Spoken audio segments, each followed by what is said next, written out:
Grabe naman, pogi naman yan, no?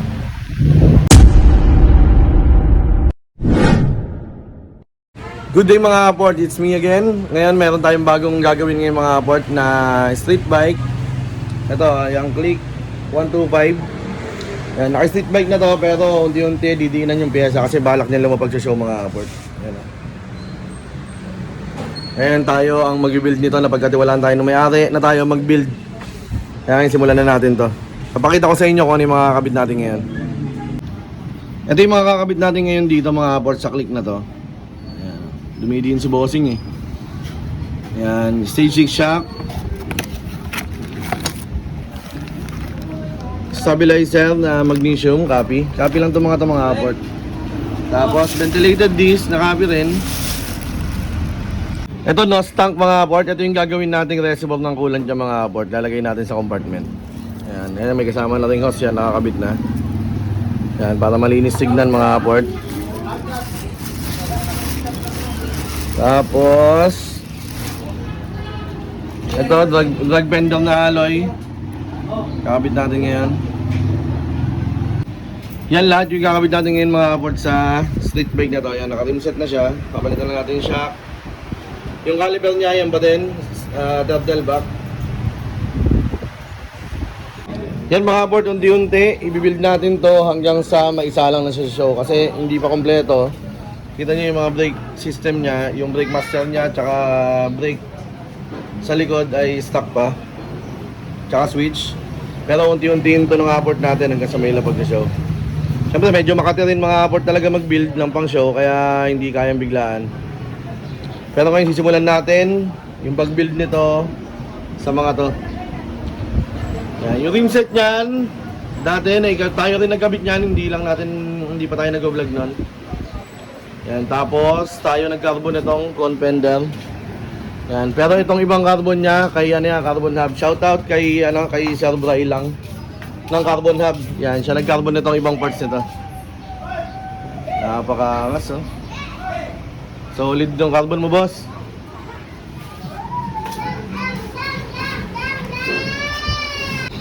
Ngayon mga boss, sinimulan na natin to. Tinanggal na natin yung gulong. Ngayon, binabaklasan natin yung shock niya mga kaport. Nakalimutan kong videoan, nakalimutan ko na naman vlogger ako. Gago! Ay, ba dyan? Ngayon, diretso na natin to. Tanggalin na natin yung isa, natanggalan natin yung kabila. Let's go! Okay, alright. Natanggalan natin yung dalawang shock mga kaport. Ngayon, kukunin natin yung inner tube nito. At yun ang ililipat natin dito sa stage 6 mga kaport. Tara! Habang hinihintay natin yung helper ko mga kaport na tutulong sa akin sa paggawa ngayon, kabit ko muna yung oil seal nitong stage 6. Ito yung brand ng oil seal na gagamitin natin mga kaport. Let's go! Okay, alright mga kaport, nakabit na natin yung oil seal nitong stage 6 mga kaport. Then, hintayin lang natin yung helper ko para mabaklas natin to. Hindi pa kasi ako nakabili nung pambaklas nito mga kaport, yung pang-press. Kaya kailangan ko pa ng katulong para mabaklas to. Let's go. A few moments later. Ang tagal dumating yung helper natin, kaya papatulong muna tayo dito sa misis ko mag-diin nito para matanggal natin yung clip.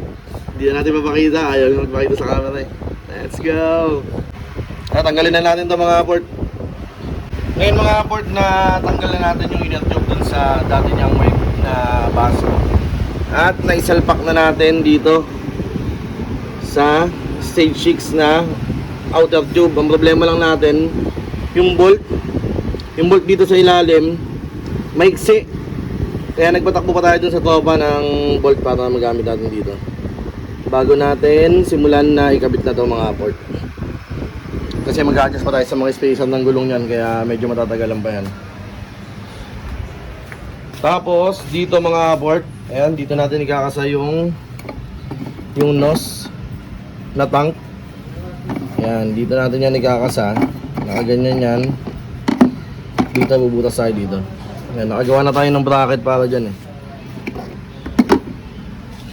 Dito natin ibubutas. Tapos bubutas lang tayo dito ng hose papunta doon sa radiator. Let's go! Ito na yung pinabili natin na bolt para doon sa shock. Ngayon, kabitan natin mga kaport. Baka ikabit pa ng iba. Gago! Ay, ba dyan?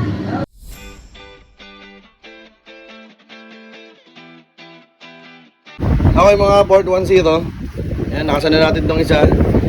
Ngayon, yung isa naman mga port, nakasana natin doon. Let's go. All goods, nakasana natin yung inner tube sa magkabila. Ngayon, kakabit na natin mga port para patesting na natin kung gaano kalaki spacer yung kakailanganin natin. A few moments later. Okay, alright. Hashtag. Ngayon mga port, yung disc naman, yung ventilated disc, kakabit na natin.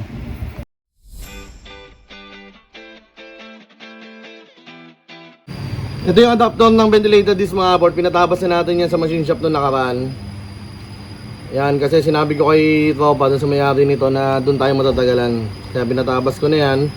Ang problema na lang natin mga port, yung bolt na gagamitin dito kailangan hindi lalabas dito sa dalawa na to dahil tatamaan ng ventilated disc. Dito sa dalawa pwede, pero dito. Kaya ngayon yung bolt na gagamitin dito, gagawa natin ng paraan. Ayan o, nakabala na siya. Yan, literal na handmade. Ngayon, anong gagawin natin mga port? Pwede na! Ito na mga port. Tabasin na natin to. Baka tabasin pa ng iba.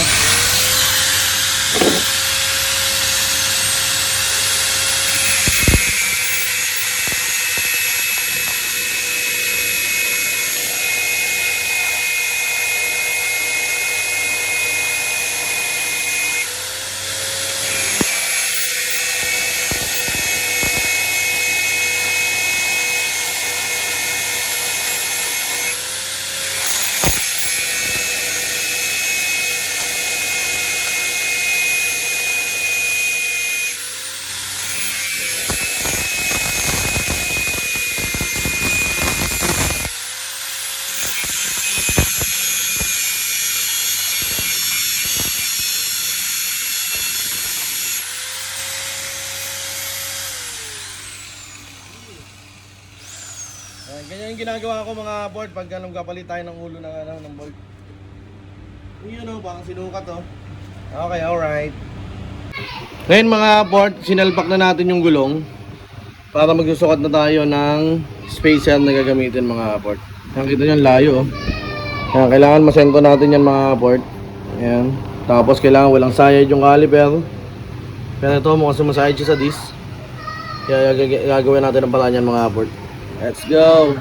Okay na mga port, nasukatan na natin siya ng washer. Naputol na rin natin yung washer na para sa kanya.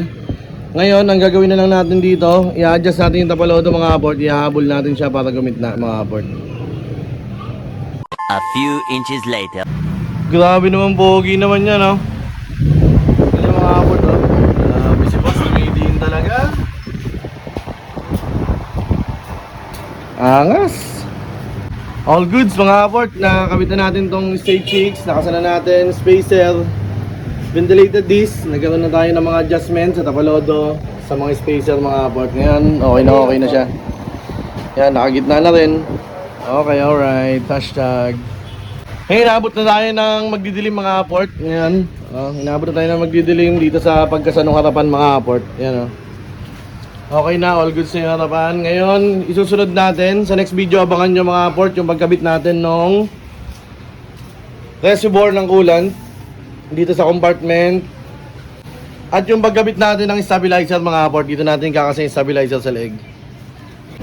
Kaya kung nabitin kayo mga port, para makita nyo yung diskarte na gagawin natin dun sa pagkabit ng coolant reservoir at ng stabilizer, abangan nyo yung kadugtong na video nito mga port.